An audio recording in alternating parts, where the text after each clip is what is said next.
बचपन से ही हमें स्कूल में पढ़ाया जाता है कि एल्बर्ट आइंस्टाइन इस दुनिया के सबसे बुद्धिमान व्यक्ति थे और उनके जितना ज्ञानवान कोई पैदा नहीं हुआ।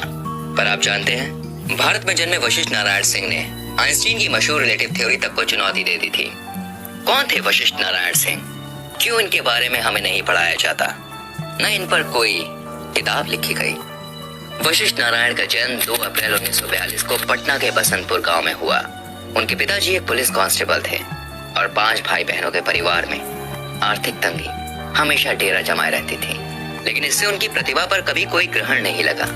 वशिष्ठ नारायण एक चाइल्ड प्रोडिजी थे और उनका दिमाग बहुत तेज था, इतना तेज कि उन्होंने गरीबी तक को पीछे छोड़ दिया। उन्होंने अपने बलबूते पर पटना यूनिवर्सिटी में एडमिशन लिया। यूनिवर्सिटी में एडमिशन लेने से पहले लोग सिर्फ उन्हें एक होशियार स्टूडेंट मानते थे, पर यूनिवर्सिटी में कुछ ऐसा हुआ जिसने सबको चौंका दिया। दरअसल वो मैथ्स में अपनी क्लास के ही नहीं, अपने सीनियर्स के भी सवाल सॉल्व कर देते थे। कॉलेज के प्रिंसिपल डॉक्टर नागेंद्र नाथ, जो खुद एक मैथ्स के प्रोफेसर थे, भाई वो वशिष्ठ से काफी परेशान थे, क्योंकि वशिष्ठ मैथ्स की क्लास में अपने टीचर से अजीबोगरीब सवाल पूछते थे और उनके टीचर्स को भी नहीं आता था, और टीचर के गलत पढ़ाने पर वो अपने टीचर को डांट तक देते थे। तो डॉक्टर नाथ ने वशिष्ठ नारायण को सबक सिखाने के लिए उनका एक अलग एग्जाम लिया। उन्होंने एक ऐसा पेपर सेट किया जो वशिष्ठ को कभी पढ़ाया ही नहीं किया। पर जब डॉक्टर नाथ ने पेपर चेक किया तो उन्हें अपनी आंखों पर विश्वास नहीं हुआ। दोस्तों, वशिष्ठ नारायण सिंह ने ना सिर्फ उन सभी सवालों के सही जवाब दिए, बल्कि सवाल के जितने संभव तरीके थे उन्हें सभी तरीकों से सॉल्व किया। इसके बाद वशिष्ठ के लिए यूनिवर्सिटी के नियम बदल दिए गए और वशिष्ठ को पहले साल से BSc maths honours final year में प्रमोट किया गया। सीधा फाइनल ईयर में आने के बावजूद उन्होंने डिस्टिंक्शन से क्लास में टॉप किया।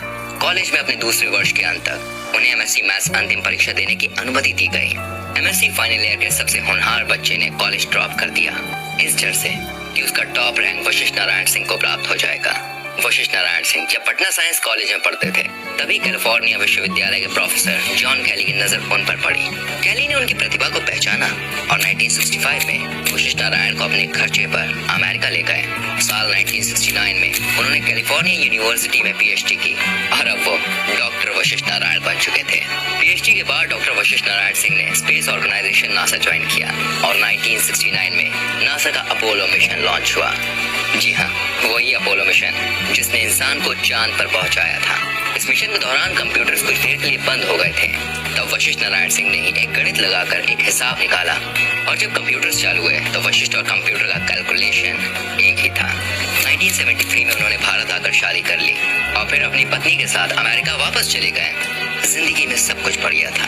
फिर एक दिन उन्होंने अपने जूनियर की एक गलती पर उसे एकदम से इग्नोर करना शुरू कर दिया और वो काफी चिड़चिड़े होने लग गए थे। इतने चिड़चिड़े कि वो पहले कभी नहीं हुए। तुरंत उन्हें एक मनोचिकित्सक के पास भेजा गया।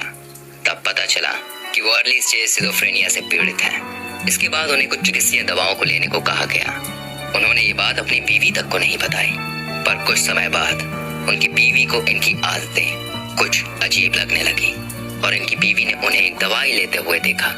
तब उन्हें और उनके परिवार को इनकी मानसिक अवस्था के बारे में पता चला। वशिष्ठ नारायण और उनकी बीवी कुछ दिन अमेरिका में ही रहे, पर अच्छी जॉब और अच्छी लाइफस्टाइल के बाद भी उनका दिल हिंदुस्तान के लिए धड़कता रहा और 1974 में वो वापस भारत आ गए। वो यूएसए से तकरीबन 10 बक्से भर के किताबें लाए। लौटने के बाद उनकी फैमिली ने डॉक्टर्स की सलाह के खिलाफ उनकी दवाइयों को बंद कराया। वो पहले आईआईटी कानपुर, फिर आईआईटी बम्बई और फिर आईएसआई कोलकाता में प्रोफेसर रहे।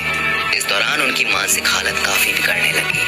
हालत इतनी बिगड़ने लगी कि इनकी बीवी ने वापस मायके जाने का फैसला किया। 1976 में इनकी पत्नी ने इन्हें डाइवोर्स दे दिया। बीवी के इस फैसले ने इन्हें एकदम तोड़ कर रख दिया। उन्होंने खाना पीना सब छोड़ दिया और वो पहले से ज्यादा हिंसक होने लगे। इनकी हालत से परेशान होकर घर वालों ने भी इन्हें कांकी मेंटल असाइलम भेज दिया। असाइलम के दौरान उनका इलाज हुआ और उनकी हालत में सुधार देखा जाने लगा।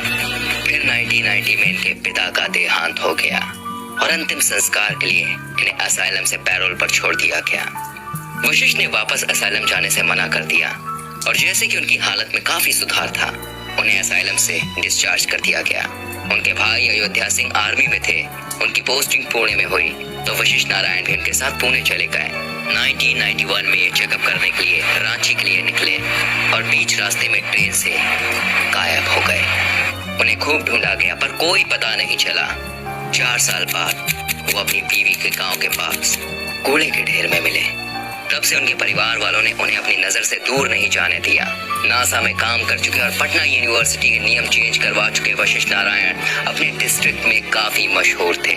इस हादसे को लोकल न्यूज़पेपर ने रिपोर्ट किया और सरकार को इनकी मजबूर किया। पहले इन्हें बेंगलोर स्थित निमहंस यानी national institute of mental health and neuro sciences में भर्ती किया गया। उसके बाद दिल्ली के IHPAS यानी institute of human behaviour and allied sciences में इनका इलाज चला। 2009 में ये वहां से भी बाहर आ गए और घर पर रहने लगे।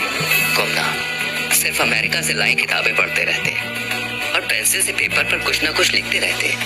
14 नवंबर 2019 के दिन पटना में उनका निधन हो गया।